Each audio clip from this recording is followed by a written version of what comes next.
قال شیخ الائمه صادق آل مصطفى لا ینال شفاعتی من استخف بالصلاة.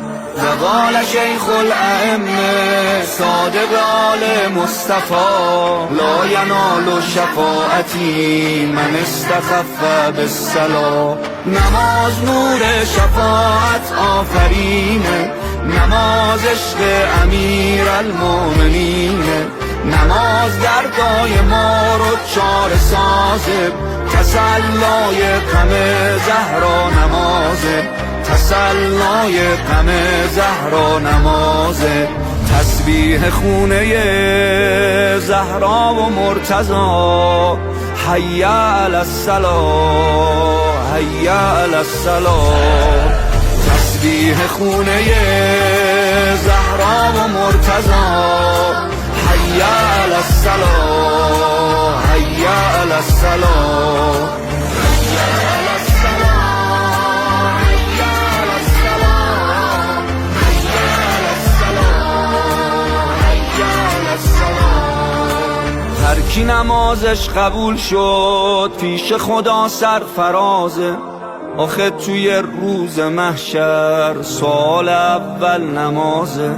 هر کی نمازش قبول شد پیش خدا سرفرازه، آخه توی روز محشر سوال اول نمازه.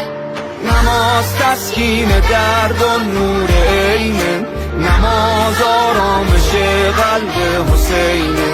حسین تو ظهر عاشورا نشون داد، باید پای نماز مردونه ایستاد، باید پای نماز مردونه ایستاد.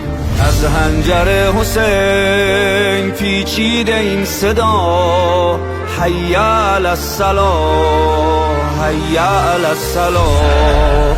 از حنجر حسین پیچیده این صدا، حی علی الصلاة حی علی الصلاة حی علی الصلاة حی علی الصلاة حی علی الصلاة حی علی الصلاة.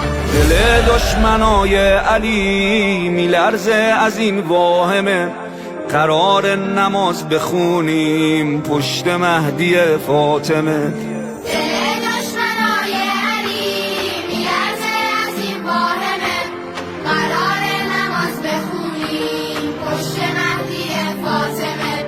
نماز اوج شکوه و اقتداره، نماز برنده مثل ذوالفقاره.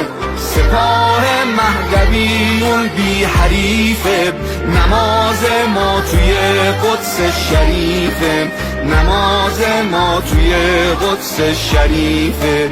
این فتح خیبره با ما بیا بیا، حی علی الصلاة حی علی الصلاة. این فتح خیبره با ما بیا بیا، حی علی الصلاة حی علی الصلاة.